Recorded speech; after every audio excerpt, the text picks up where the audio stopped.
이 시간 함께 하나님 말씀 보도록 하겠습니다. 함께 보실 말씀은 누가복음 23장 1절에서 12절까지의 말씀입니다. 무리가 다 일어나 예수를 빌라도에게 끌고 가서 고발하여 이르되 우리가 이 사람을 보매 우리 백성을 미혹하고 가이사에게 세금 바치는 것을 금하며 자칭 왕 그리스도라 하더이다 하니 빌라도가 예수께 물어 이르되 내가 유대인의 왕이냐 대답하여 이르시되 내 말이 옳도다. 빌라도가 대제사장들과 무리에게 이르되 내가 보니 이 사람에게 죄가 없도다 하니 무리가 더욱 강하게 말하되 그가 온 유대에서 가르치고 갈릴리에서부터 시작하여 여기까지 와서 백성을 소동하게 하나이다. 빌라도가 듣고 그가 갈릴리 사람이냐 물어 헤롯의 관할에 속한 줄을 알고 헤롯에게 보내니 그때 헤롯이 예루살렘에 있더라. 헤롯이 예수를 보고 매우 기뻐하니 이는 그의 소문을 들었으므로 보고자 한지 오래되었고 또한 무엇이냐 이적 행하심을 볼까 바랐던 연고로라. 여러 말로 물으나 아무 말도 대답하지 아니하시니 대제사장들과 서기관들이 서서 힘써 고발하더라. 헤롯이 그 군인들과 함께 예수를 업신여기며 희롱하고 빛난 옷을 입혀 빌라도에게 도로 보내니 헤롯과 빌라도가 전에는 원수였으나 당일에 서로 친구가 되니라. 아멘. 오늘 본문은 예수님께서 빌라도와 헤롯에게 신문받는 장면을 중심으로 전개가 되고 있습니다. 유대 지도자들이 예수님의 처형 선고를 위해서 예수님을 빌라도에게 끌고 갔습니다. 처음엔 이 대제사장의 집에서 신문을 모욕을 받으셨고 사내들인 공회에서 신문을 받으셨습니다. 그리고 이제 빌라도에게 끌려오게 된 것입니다.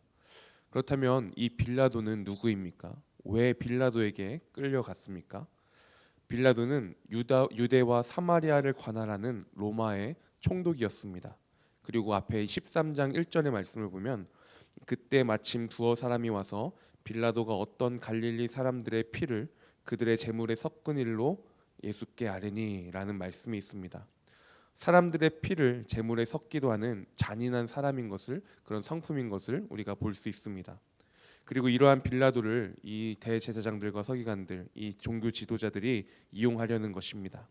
사형 판결과 집행 권한이 이 로마에 있었고, 그래서 예수가 정치적으로 반란을 일으켰다라고 고발하고 있는 것이죠.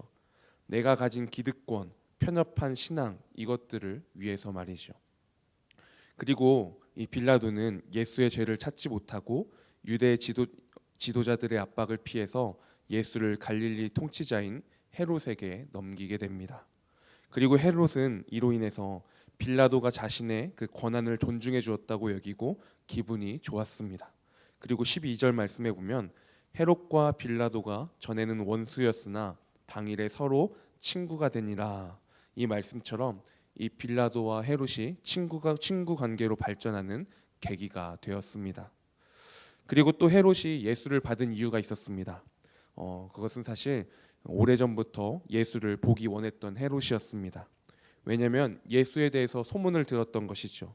어떤 표적을, 이적을 행하는 자, 기적을 나타낼 수 있는 자. 그래서 자신의 권위를 이용해서 자신의 호기심이나 욕망을 채울 기회로 보았던 것입니다.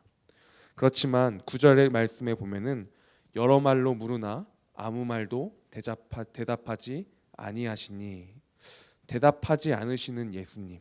이번에도 예수님은 고난받는 종으로서 침묵하시는 것을 우리가 볼 수 있습니다. 그러니까 헤롯이 답답한 것이죠. 그리고 자존심도 상합니다. 화가 납니다. 그리고 11절 말씀에 헤롯이 그 근인들과 함께 예수를 업신여기며 희롱하고 빛난 옷을 입혀 빌라도에게 도로 보내니, 예수를 조롱하고 창피를 주며 빌라도에게 다시 보내는 것이 오늘 본문 속에 볼 수 있는 모습인 것입니다. 그렇다면 이러한 본문 가운데 어떤 하나님을 우리는 볼 수 있습니까? 저는 오늘 본문 속에서 침묵으로 순종의 길을 걸어가신 예수님의 모습을 보았습니다. 그리고 진실한 통치자이신 예수님의 모습을 또한 볼 수 있었습니다. 진실한 통치자이신 예수님, 왜 그렇습니까? 빌라도가 물었습니다. 너가 유대인의 왕이냐? 그리고 예수님께서 말씀하셨지요. 너의 말이 옳도다. 적극적으로 부정하진 않으신 채 유보적인 답변을 하고 계십니다.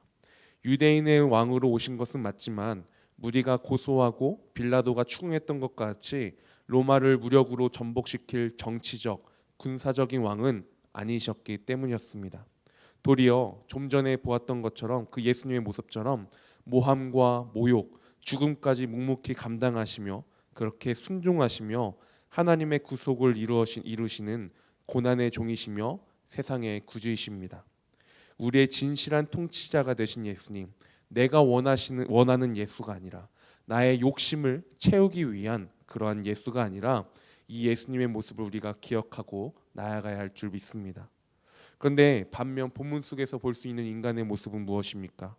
진실한 통치자이신 예수님을 바라보지 못하는 인간의 모습을 우리가 볼 수 있죠. 그러니까 어떻게 합니까? 예수를 정치적인 혐의로 고소하는 것입니다. 백성을 선동하고 세금 납부를 반대하며 스스로 왕이라 자처하면서 반역을 꾀했다라고 하면서 혐의를 씌우고 있는 것입니다. 1절에 보면은 무리가 다 일어나라고 말하지만 다 일어나 굳세게 외치지만 모두 거짓이었고 모함이었습니다. 거짓과 탐욕의 노예가 되어서 진실한 통치자이신 그 주님을 인정하지 못하고 있는 것입니다. 주님을 온전히 바라보지 못하고 있습니다. 종교 지도자들뿐만이 아니라 국가의 지도자였던 이 빌라도나 헤롯도 마찬가지지요. 무죄인 줄 알면서도 무리를 의식하면서 판결을 유보하고 넘기고 있습니다. 그들의 정치적 안정이, 사람들로 오는 그 인정이 더 중요한 것이었습니다.